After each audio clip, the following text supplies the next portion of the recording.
Shalom tout le monde, merci de nous retrouver de nouveau dans ce bête midrash virtuel. Et aujourd'hui, on va parler d'un sujet particulier qui est récurrent dans la Bible, hein, qui s'appelle le désert. Qu'est-ce qui se passe dans le désert en relation avec la paracha de Varim. Et donc, avant de commencer, avant de commencer cet enseignement, je vais vous faire une annonce, c'est qu'en fait, un prochain groupe de guérison elle va se faire à partir du 16 août, OK? Puisque là, c'est les vacances, qu'il y a pas grand monde. Donc, en espérant qu'il y aura pas mal de gens qui seront rentrés après le 16 août. Après le 16 août, on va faire un autre groupe de guérison qui va être je crois le 28e déjà, quelque chose comme ça. D'accord? Et pour ceux qui veulent approfondir, je rappelle que les inscriptions pour l'école Or Neshama sont toujours ouvertes pour la rentrée qui va se faire le 4 octobre. Vous pouvez aller sur le site pour consulter les modalités d'inscription, les témoignages, etc., etc. OK? Donc, la paracha de Varim, le thème du désert, c'est un grand thème dans la Bible. Le désert, c'est pas seulement une étape historique, ça représente un processus indispensable de transformation intérieure. Donc, ça va être vraiment le thème de tout cet enseignement, la transformation intérieure, avant d'entrer en terre promise. Et la terre promise, ça symbolise la réalisation de la volonté divine pour nous. Donc le désert, c'est comme un sanctuaire intérieur de notre âme, on va dire. Disons que la Torah ne commence pas à la conquête de la terre promise tout de suite après la sortie d'Égypte, mais au contraire, elle conduit son peuple pendant 40 ans dans le désert. Donc, pour quelle raison? Donc on sait, on connaît les histoires qu'il y a autour, mais il y a bien plus que ça. Et le prophète Ésaïe répond en partie dans Ésaïe 40, il dit: «Une voix crie, préparez dans le chemin, le désert, le chemin de Hachem, aplanissez dans la solitude une route pour notre Dieu». Donc la Kabbale lit ce verset non seulement comme une prophétie messianique, mais comme une description du travail intérieur de chaque âme. C'est-à-dire qu'en fait, le chemin pour aller vers Dieu va se préparer dans le désert. Et dans la Kabbale, le sanctuaire intérieur de l'âme, c'est pas juste un concept abstrait comme ceci, ça désigne un espace intérieur où la présence divine, la Shrina, peut demeurer. De même que le tabernacle, le Mishkan, c'était le lieu où la gloire divine résidait au milieu des enfants d'Israël. Et chacun d'entre nous est appelé à devenir un Mishkan vivant. Donc ce premier sanctuaire, celui dont je veux parler ici, c'est pas un bâtiment. Par exemple, Dieu dit à Moshe dans Exode 25, il dit: «Ils me feront un sanctuaire et je résiderai au milieu d'eux». On a déjà vu ce verset plusieurs fois.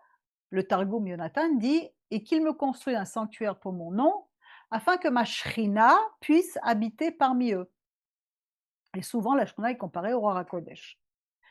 Donc le texte ne dit pas: «Je résiderai dans le sanctuaire», mais au milieu d'eux, c'est-à-dire dans nos cœurs, Betocham. Et le Zohar donc remarque cette précision et dit: «Dieu ne cherche pas seulement une demeure qui est faite de bois et d'or, hein, il désire habiter dans le cœur de son peuple».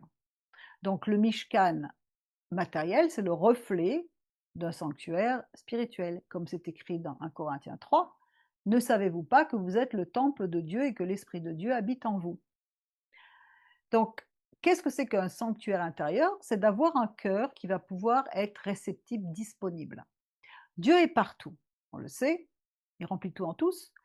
Le problème donc, c'est pas son absence, le problème c'est notre capacité à percevoir sa présence, qu'on ne perçoit pas toujours. Donc ce sanctuaire que l'on veut créer, c'est un endroit où justement le bruit de notre moi, notre ego doit se taire, doit s'apaiser, les passions ne doivent plus gouverner, les blessures vont cesser de diriger nos réactions. Et la volonté humaine, elle va commencer à se mettre en alignement avec la volonté divine. C'est là que la Shrina peut résider. C'est pour ça qu'il est dit dans le psaume 51, crée en moi, ô Dieu, un cœur pur et renouvelle en moi un esprit bien disposé qui te vienne en hommage, dit le Targum. Donc c'est le désert qui va faire en sorte de construire cet espace intérieur. Pourquoi est-ce que Dieu fait passer Israël par le désert avant la terre promise? Parce qu'on ne construit pas un sanctuaire au milieu des idoles. Le désert enlève progressivement toutes nos béquilles, la sécurité matérielle, l'orgueil, le contrôle, les habitudes d'esclaves. Il prépare un espace intérieur libre et le prophète Osée le décrit d'une très jolie façon et dit: «Je vais la conduire au désert, je parlerai à son cœur».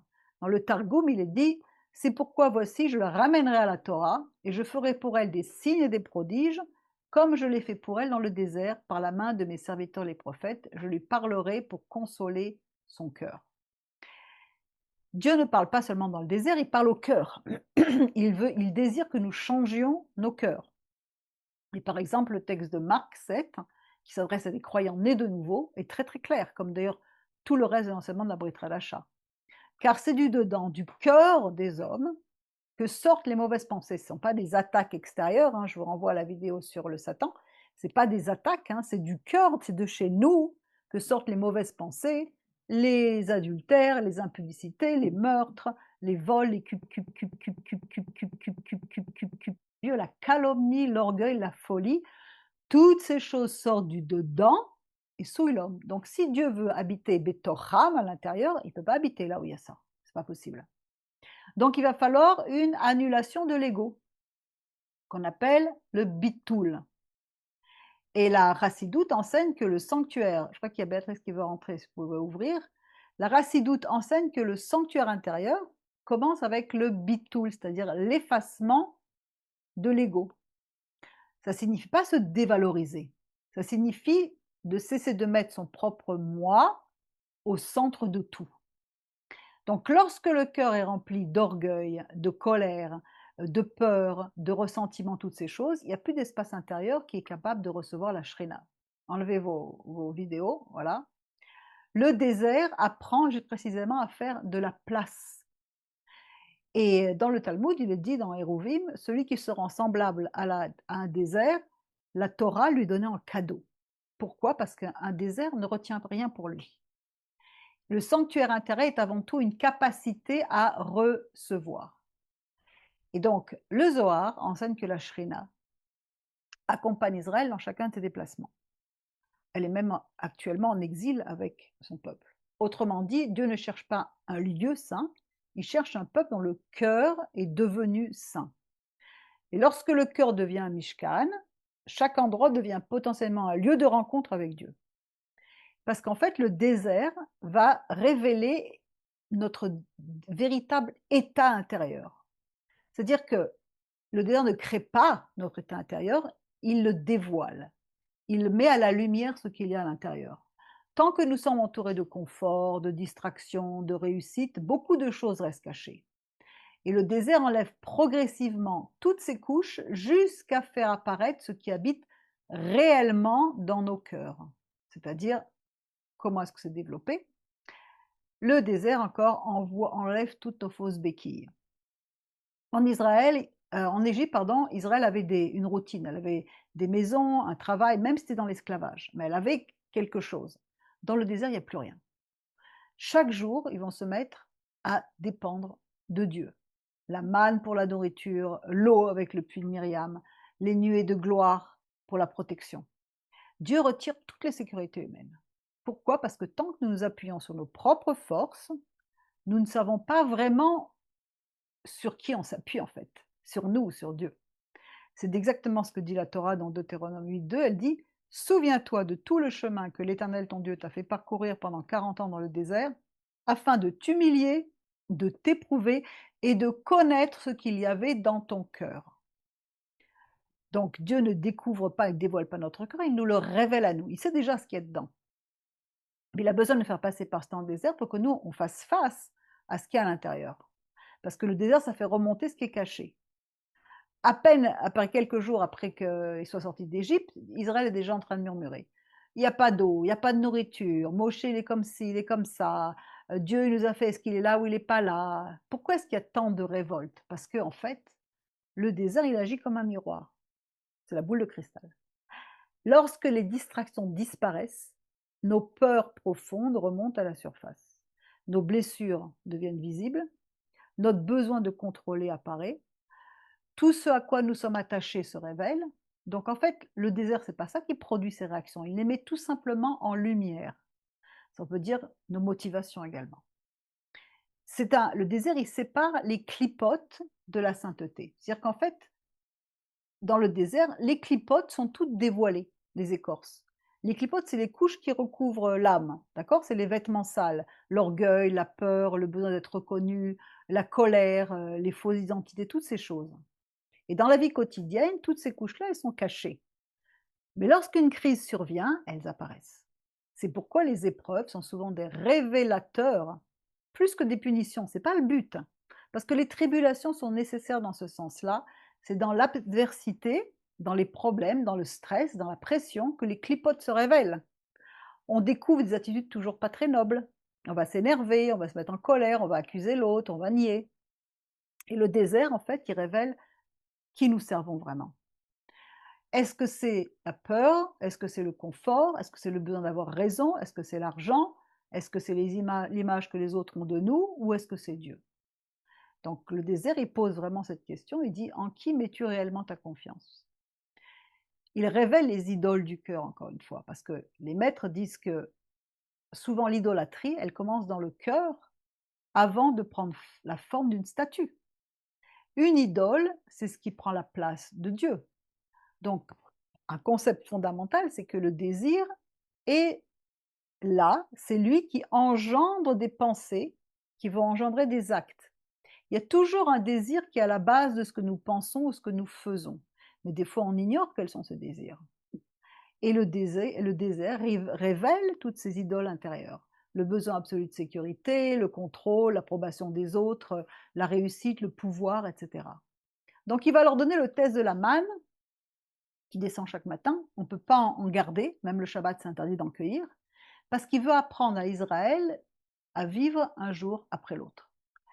Et le Midrash Mechilta exprime que Dieu nourrissait son peuple quotidiennement afin que celui-ci lève ses yeux vers lui chaque matin. Il essaie de l'éduquer à devenir un peuple libre en dépendant de lui. Et donc le désert révèle que est-ce que nous sommes capables de faire confiance sans tout gérer, sans tout contrôler, sans tout maîtriser? Donc le Midrash Bamidbar, Rabbah, il explique que la Torah, pourquoi est-ce que la Torah a été donnée dans un désert? Parce que le désert, il est libre et offert pour tous. De même, les paroles de la Torah sont accessibles à tous ceux qui veulent les recevoir. Mais c'est un endroit où on ne peut plus dire c'est à moi. Parce que pour recevoir la Torah, il faut abandonner le sentiment de possession, même notre ego. C'est pour ça qu'il est dit dans les actes qu'ils avaient tout en commun. Le Talmud, c'est de devenir comme un désert, c'est-à-dire que dans Hérouvim, il est dit que celui qui se rend semblable à un désert, que tous foulent aux pieds, la Torah lui donnait comme cadeau, comme je dis plus haut. C'est-à-dire qu'en fait, la Torah, elle ne s'acquiert pas par l'intelligence, mais elle descend dans un cœur qui devient réceptif, qui commence à percevoir la présence de Dieu. Encore une fois, Dieu est partout, et le désert, c'est quand on ne le perçoit pas. Et la Kabbale appelle ça encore une fois le bitoul, c'est-à-dire l'effacement de l'ego devant la volonté divine. C'est pas une perte d'identité, il faut bien comprendre. C'est une ouverture à une identité plus profonde, c'est-à-dire à notre véritable neshama. Et cette idée est l'une des plus profondes en Kabbale, c'est que le désir, c'est l'opposé de la possession. C'est-à-dire qu'il devient ainsi le lieu idéal pour recevoir la Torah. On va être vite pour pouvoir recevoir. Le désert apprend à Israël qu'il ne maîtrise plus rien. La manne, elle tombe quand Dieu le décide. Les nuées avancent quand Dieu le décide. Le camp s'arrête quand Dieu le décide. Le peuple découvre progressivement que la vie ne repose pas sur ses capacités, son contrôle, mais sur sa confiance en Dieu. Et cette dépendance, ça ne va pas être une faiblesse, ça va être la condition de la liberté spirituelle. Imaginez si on en était rendu à ce niveau-là, à faire confiance à Dieu en toutes choses, en tout temps, et en sachant que c'est lui qui permet toutes ces choses. Déjà, on acquérait un degré de liberté. Et comme le dit le Midrash Bamidbar, la Torah, c'est Hefker, un lieu qui n'appartient à personne. Donc, on ne peut plus dire que j'ai des champs, j'ai une maison, j'ai des frontières, des titres de propriété, des richesses, etc. Le désert place tout le monde sur un même pied d'égalité. Devant Dieu, il n'y a personne qui possède plus que son prochain. Et la Kabbale enseigne que le premier acte de séparation, ça a commencé quand on dit moi l'ego, moi, et le deuxième c'est à moi. Il y a moi et ce qui est à moi. Là commence une séparation. Le plus grand bien auquel nous nous attachons, d'ailleurs, c'est pas notre maison, notre argent, c'est notre identité qui est construite autour de qui nous sommes, qui nous croyons que nous sommes. Je veux avoir raison, je veux être reconnu, je veux tout contrôler, je veux comprendre, je veux décider. Et donc ce bitoul, encore une fois, cette annulation de l'ego, il consiste à cesser de pas annuler, il ne faut pas annuler l'ego, nous avons été créés avec un ego, mais de ne pas le placer au centre de tout. Le moi ne va ne plus être le maître, il va devenir un serviteur de la volonté divine. C'est pour ça que dans Luc 22, il est dit: «Père, si tu voulais éloigner de moi cette coupe, toutefois que ma volonté ne se fasse pas, mais la tienne». Là, c'est le bitoul, de l'ego. Et donc, Dieu ne voulait pas conduire Israël vers un pays tout simplement physique, il voulait transformer un peuple d'esclaves en un peuple libre. Donc la véritable sortie d'Égypte consiste à pas à quitter un territoire, mais elle consiste à faire sortir l'Égypte de notre cœur. Tant que les peurs, les réflexes d'esclaves, les blessures dominent encore l'homme, il peut physiquement entrer en terre promise, mais il ne va jamais pouvoir y habiter intérieurement. C'est pourquoi le désert est indispensable. Il révèle ce qui doit être guéri, c'est une étape nécessaire. Et donc, les kabbalistes comparent souvent l'âme à une source d'eau vive. Lorsque l'eau est agitée, on ne voit pas le fond.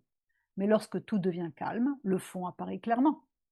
Donc le désert, c'est ce moment où Dieu va laisser retomber la poussière de notre agitation intérieure. Ce qui remonte alors n'est pas destiné à nous condamner, mais à être transformé. Et c'est pas un endroit où il va nous abandonner, pas du tout, c'est l'endroit où il va nous montrer son amour. Ce qui empêche sa lumière de pénétrer en nous. Il veut nous aider. Et c'est parce qu'il révèle toutes ces zones cachées que l'on ignore, ces désirs cachés, ces motivations, qu'il peut ensuite les guérir et faire de notre âme un véritable sanctuaire où il peut habiter. Donc, lorsque nous avons la Shrina qui désire habiter, elle ne peut se révéler que dans un cœur où l'orgueil s'est retiré. D'ailleurs, on dit qu'un égoïste, c'est un idolâtre parce qu'il n'y a de place que pour lui dans son cœur. Et les sages utilisent souvent cette image pour l'âme d'une coupe. Une coupe déjà remplie ne peut pas recevoir du vin nouveau. De même, un cœur qui est rempli de soi-même ne laisse pas la place à la présence divine. Et nous avons une analogie comme ça dans la Brit Hadasha, dans Matthieu 9, quand il est dit: «On ne met pas non plus de vin nouveau dans de vieilles outres, autrement les outres se rompent, le vin se répand et les outres sont perdues. Mais on met le vin nouveau dans des outres neuves. Et le vin et les outres se conservent». Il faut un récipient approprié pour conserver les révélations, pour garder les révélations. Alors pourquoi est-ce que la terre promise vient après le désert? Parce qu'en fait, avant d'hériter d'une terre, Israël doit vraiment comprendre que la terre ni rien d'autre ne lui appartient pas. Dieu le rappelle, le dit, il dit: «Ma terre est à moi, vous n'êtes chez moi que des étrangers et des rédisants, ne faisant que voyager». Même en entrant en terre promise, on n'est pas propriétaire absolu. On devient les gestionnaires d'un don que nous avons reçu. C'est toute la dérivance, la différence. On ne possède même pas un seul champ. Et souvent, nous demandons à Dieu de nous donner davantage, plus de paix, plus de bénédictions, plus de réponses, mais la Torah nous enseigne qu'avant de recevoir, il faut parfois apprendre à se vider. Donc le désert, c'est ce lieu où Dieu ne nous enlève pas pour nous appauvrir, mais il nous enlève ce qui nous empêche de recevoir. Parce que le plus grand obstacle à la révélation, c'est pas toujours le manque de Dieu dans notre vie, mais c'est parfois le cœur, que notre cœur il est rempli de nous-mêmes. Et comme on ne sait pas, il est obligé de nous faire passer par un désert où on ne possède plus rien, même ce qu'on croit avoir. Et c'est précisément là, à ce moment-là, que quand le peuple est passé par ce désert, alors qu'il n'avait plus rien, et c'est là qu'il a reçu le plus grand trésor de toute l'histoire, la Torah. Et c'est peut-être ce paradoxe, c'est-à-dire que ce n'est pas lorsque nos mains sont pleines que Dieu peut nous combler, mais c'est lorsqu'elles s'acceptent de s'ouvrir. Et ça nous amène au Messie.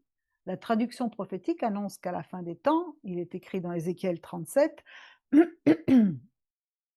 je mettrai mon sanctuaire au milieu d'eux pour toujours. Donc il rappelle ce qu'il dit dans Exode. Et le Targum nous dit, et je conclurai avec eux une alliance de paix, ce sera pour eux une alliance éternelle. Je les bénirai, je les multiplierai, je placerai mon sanctuaire parmi eux pour toujours.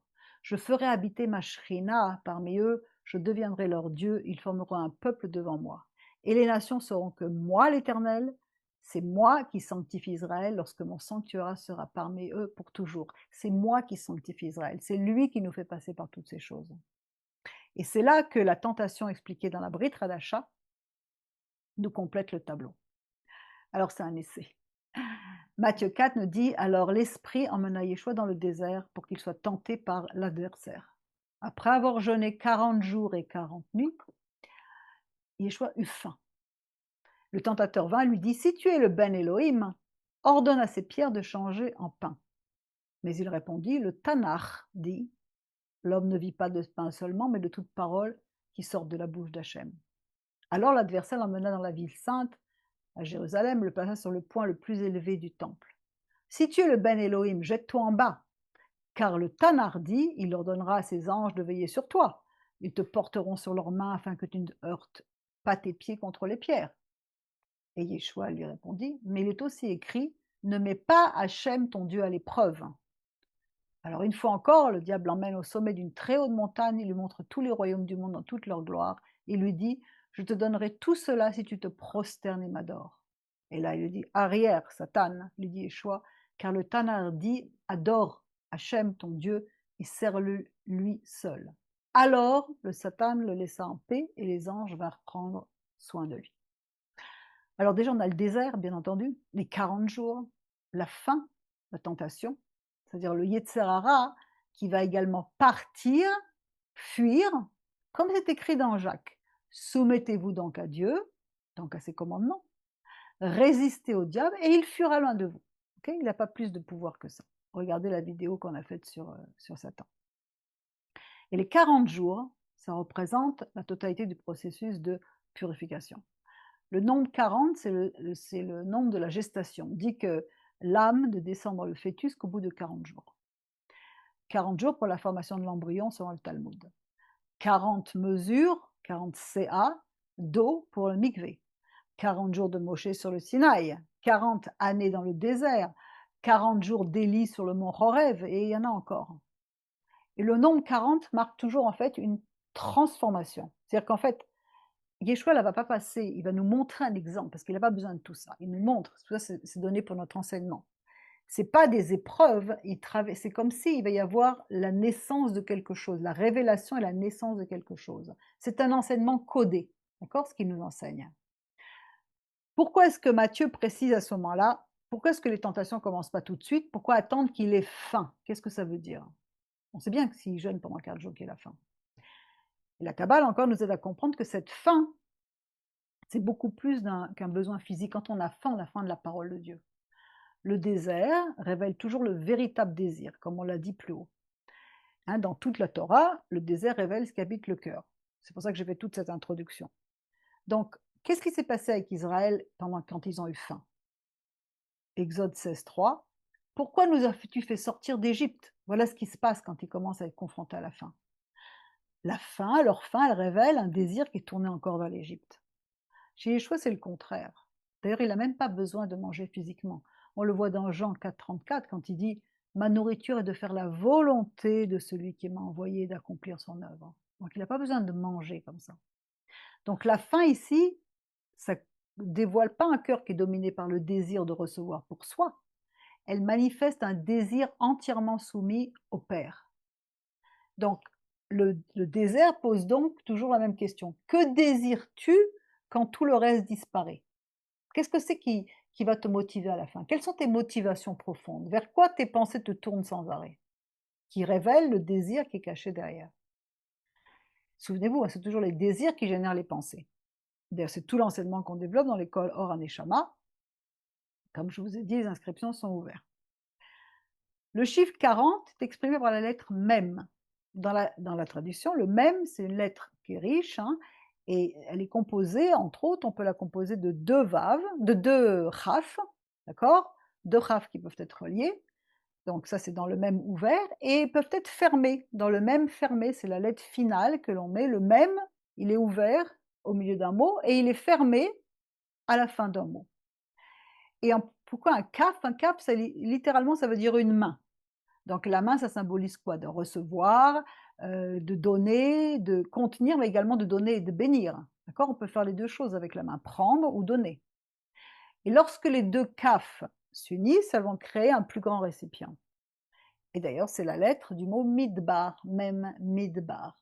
Midbar, ça veut dire Bamidbar, ça veut dire à l'intérieur du désert, il parle. Donc il parle, mais à condition on peut l'entendre qu'à condition qu'on ait le cœur qui commence à se vider. Donc il y a 2 mouvements, il y a la main d'en haut qui va, heu, recevoir d'en haut, d'accord?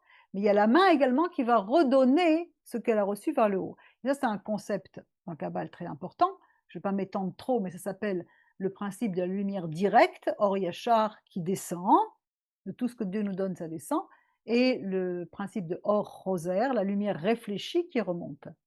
C'est-à-dire que pour être rempli de cette lumière, pour la garder, il y a un paradoxe. Il faut la redonner. Quand on donne, on reçoit. Mais encore une fois, c'est un paradoxe parce qu'on croit qu'on va perdre quelque chose quand on va donner. Pas du tout, on va s'enrichir au lieu de s'appauvrir. Ce sont tous ces enseignements-là qui nous expliquent comment le fonctionnement de l'âme se fait. Donc le même, c'est également la première lettre de l'eau, Maïm, de Makor, la source du roi, Meler et Mashiach. L'eau, le même, l'eau et l'eau, donc Maïm, ça représente toujours la vie. Donc Jean 7, on le voit s'écrier à Sukkot, le dernier jour, le jour de la grande fête. Yeshua se tenant debout dit, si quelqu'un a soif, qu'il vienne à moi et qu'il boive. Celui qui croit en moi, des fleuves d'eau vive couleront de son sein, comme dit l'Écriture.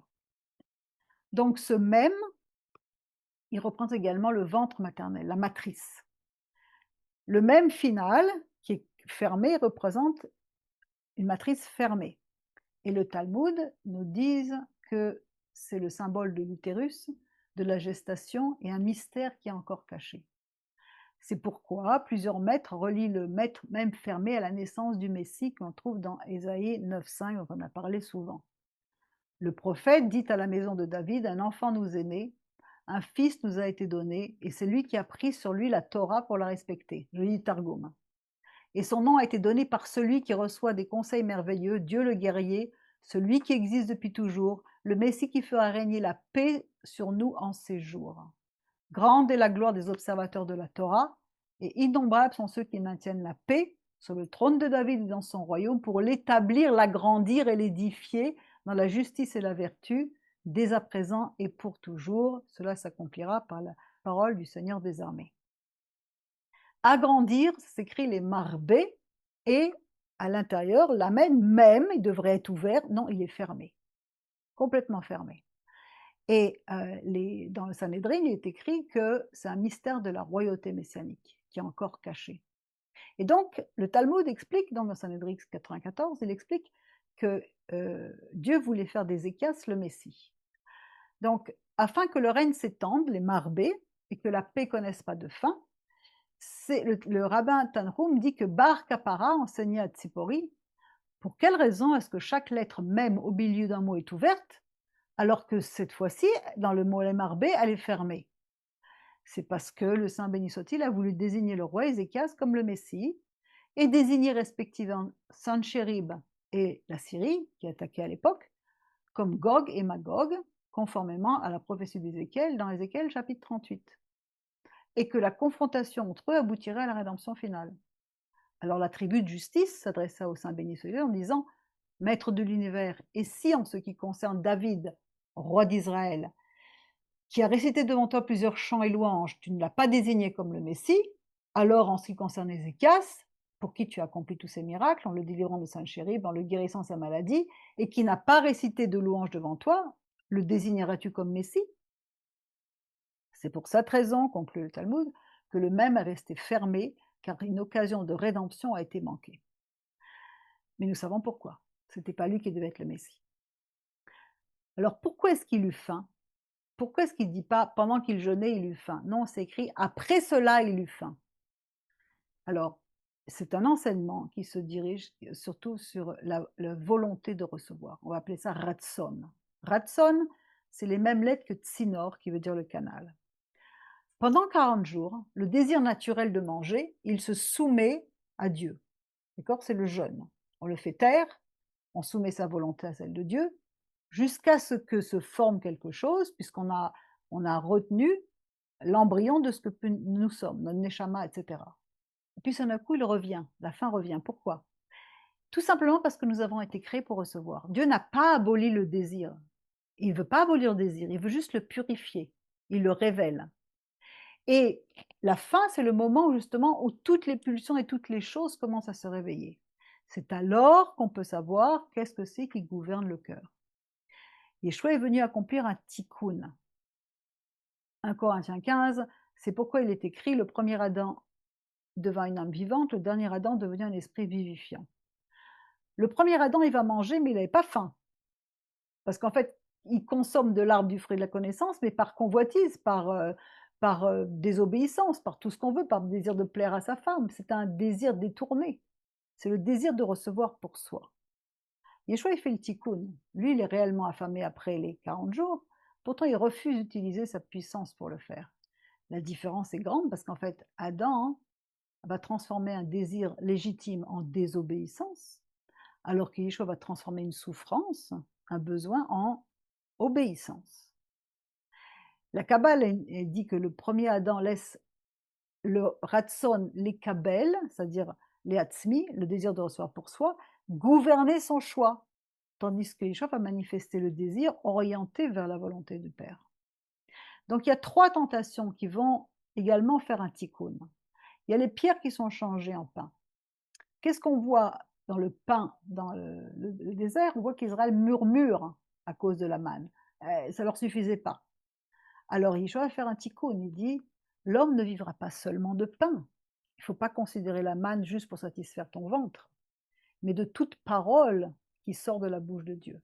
Et il cite Deutéronome 8, encore une fois, on a lu un verset plus haut, mais c'est le chapitre où justement Moïse explique le sens et le but du désert. Souviens-toi de tout le chemin que l'Éternel, ton Dieu, t'a fait faire pendant ces 40 années dans le désert, afin de t'humilier, de t'éprouver, pour savoir quelles étaient les dispositions de ton cœur, et si tu garderais ou pas ses commandements. Voilà l'épreuve du désert qui apparaît ici.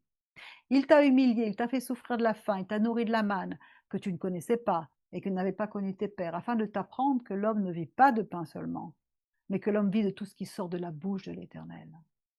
Ton vêtement ne s'est point usé sur toi, ton pied ne s'est point enflé pendant ces 40 années. Reconnais en ton cœur que l'Éternel, ton Dieu, te châtie comme un homme châtie son enfant, par amour, pour l'éduquer. Donc la faim, c'est pas ça le problème. Le véritable problème, c'est de quoi vit ton cœur. Le pain, ça nourrit le corps, mais la parole de Dieu, ça nourrit la volonté, le ratson. Donc est-ce que mon désir, il est aligné sur la parole, ou s'il est aligné sur mon désir de recevoir pour moi? Ensuite, il l'emmène au sommet du temple et il le met à l'épreuve. Et on a vu qu'Israël a mis Dieu à l'épreuve, à Massa, Mériba. L'Éternel est-il au milieu de nous ou pas? Dans Exode 17. Alors Yeshua fait un tikkun. Il va refuser de provoquer Dieu parce que la confiance, ça va remplacer le besoin de preuve. Je vais obéir parce que je sais que tout ce que tu me donnes de faire, c'est bien. Et la tentation, ça consiste à provoquer un miracle afin d'obtenir l'admiration, la reconnaissance pour l'orgueil spirituel. Mais en fait, à chaque fois qu'on recherche un honneur ou qu'on recherche quelque chose à recevoir pour soi, ça nourrit l'autre côté. On renforce les forces obscures. Si Yeshua va faire un tikkun, il va refuser. Il va dire la véritable sainteté, elle demeure cachée. Il n'y a pas besoin de s'étaler. Et ensuite, il veut lui donner tous les royaumes du monde. Le veau d'or, ça représente la volonté de... Regardez, si vous regardez, par exemple, dans tous les royaumes du monde, qu'est-ce que voulaient faire avec le veau d'or? Ils voulaient faire leur propre volonté pour arriver à gouverner dans le pays comme ils voulaient. Donc ça représentait la volonté d'obtenir la gloire sans attendre Dieu, de faire comme moi je décide. Donc le tentateur, il fait la même chose, il va proposer à Yeshua d'être roi sans passer par le désert, d'avoir une couronne sans passer par l'obéissance. Et Yeshua va refuser. Il va choisir le chemin du désert plutôt que le raccourci. Et donc, le Mashiach, on le voit faire un tikkun. Tikkun Adam Rishon, ça s'appelle. C'est-à-dire que le désert va devenir l'endroit où va commencer cette réparation. Les 40 jours peuvent également être compris pour un tikkun de la purification progressive des 4 mondes spirituels. Atzilut, Bria, Yetzira, Asiya, je passe là-dessus, et ça correspond à 10 degrés de purification chacune, ça fait 40. Donc le Messie prépare ainsi tout son être, il nous montre comment devenir un canal transparent de la présence divine. Et donc pourquoi est-ce qu'il va falloir que le désert précède le ministère? Parce que Yeshua ne commence aucun miracle avant le désert, hein. Parce que dans la pensée biblique, on ne peut pas transmettre ce que l'on n'est pas encore devenu. Le désert transforme l'homme avant que Dieu ne l'envoie. Regardez Moshe, David, Élie, Jean le Baptiste. Ils sont tous passés par le désert. Parce que le désert, c'est pas une préparation au ministère. C'est pas comme ça. C'est une préparation à la communion avec l'Éternel. Le mystère, c'est que le fruit, c'est que le résultat de cette communion. Donc après 40 jours, il a faim. Mais cette faim, ça devient une révélation qui va montrer qu'il existe une nourriture beaucoup plus profonde, comme il le mentionne dans Jean. Ma nourriture est de faire la volonté de celui qui m'a envoyé. Le véritable aliment de l'âme, c'est de mettre en alignement notre désir, notre volonté avec celle du Père. Donc à ce moment-là, le désir accomplit son œuvre et le désir naturel n'a pas à être supprimé. J'ai faim, c'est normal, j'ai été créé pour avoir faim, mais seulement je le soumets à Dieu. C'est pour ça qu'il y a tous les commandements de la Torah et toutes ces choses-là. On ne vit pas comme, on vit pas par son ventre, on vit pas par ses besoins physiques, on vit par sa confiance en Dieu. Et donc si on relie un petit peu toutes ces choses-là, on peut comprendre que l'Égypte, ça va correspondre au désir esclave, d'accord? Ça reprend le désir esclave. Le désert, ça va révéler ce qu'il y a comme motivation dans le cœur. Le Mishkan, ça va préparer une demeure pour la Shrina. L'annulation de soi, le bitoul, ça va vider le cœur de croire qu'on est seul au monde et qu'on dirige notre vie. Et le tikkun de notre volonté, ça va transformer ce désir. Pour finalement arriver à la terre promise qui va en fait, comme on l'a dit au début, ça représente le désir de Dieu pour nous de nous mener à bon port. Et Yeshua, il revit ce même chemin en 40 jours. Là où Israël a fauté, il a vacillé, il va manifester un cœur parfaitement unifié. Il ne traverse pas le désert pour lui-même, mais comme représentant d'Israël, il veut nous montrer, il n'a pas besoin, lui, de jeûner, de faire ceci, on n'a pas besoin de ça, c'est un code, toutes ces choses-là. Mais il révèle que l'humanité peut devenir à une stature d'être un parfait canal quand on se soumet complètement à Dieu. C'est pour ça qu'il est dit, après cela, il eut faim. La véritable question, c'est pas pourquoi est-ce qu'il avait faim, c'est qu'est-ce que fait l'homme quand se manifestent ses besoins essentiels? Est-ce qu'il va vivre d'après son désir de recevoir pour lui uniquement, ou est-ce qu'il va transformer cela? Et toute la Torah et toute l'histoire du désert, ça converge vers cette interrogation. Le désert ne supprime pas notre désir. Nous avons été créés pour recevoir, mais il révèle ce désir, il est gouverné par le moi, ou s'il va être une occasion de devenir un point de rencontre avec la volonté de Dieu.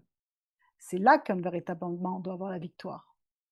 C'est pas simplement une période de jeûne ou de tentation, ça reprend un processus de tikkun, de purification de l'âme, sans laquelle personne ne verra le Seigneur, et de préparation à la révélation d'une mission messianique à laquelle nous sommes conviés. Toute la tradition juive considère que le désert, c'est le lieu où l'homme rencontre Dieu, après avoir été dépouillé de tout ce qui lui appartient au niveau matériel. Et ça va lui être redonné. Cherchez d'abord le royaume et la justice de Dieu, ces choses vous seront données par-dessus. Donc c'est comme si c'était une nouvelle naissance, en fait, ce désert. C'est la gestation pour donner naissance à la Neshama au bout des 40 jours. Tout comme les 40 jours du déluge ont purifié le monde, les 40 jours de Moshe sur le Sinaï, qui prépare à la Torah, les 40 mesures d'eau dans le mikvé qui conduit à la purification, les 40 jours de tentation de Yeshua, en fait, un nouvel Adam ressort, restauré, le nouvel Adam vivifié, qui va être prêt à révéler la lumière du royaume et à nous montrer comment arriver à faire le tikkun klali de l'humanité. Et pour terminer, le même du mot midbar, c'est également 2 lettres, c'est kaf et vav, ça fait 26. Kaf, ça va représenter la main, donc le récipient, et vav, ça représente Zeir Pin ou alors le fils. Donc les deux, ça fait 26, Yudke Vavke. Donc en fait, le désert, ça devient le lieu où le cœur, vidé de son ego, va devenir un récipient capable d'accueillir la Shrina, comme prévu dès le départ. Le premier pas dans le désert, c'est déjà une invitation à laisser le nom divin Yud Kevavke s'inscrire au plus profond de nos âmes par l'action du Mashiach. Alors, si vous traversez une période de désert en ce moment, louez Dieu. C'est parce que vous êtes en processus de transformation pour devenir l'homme ou la femme qu'il a prévu que vous soyez. Et si vous avez besoin d'un coup de pouce pour vous aider à nettoyer toutes ces choses-là, venez nous rejoindre à partir du 16 août dans nos groupes de guérison ou à l'école Or Aneshama. Shalom à tous, merci d'avoir écouté. On peut ouvrir pour le débat maintenant. Shalom.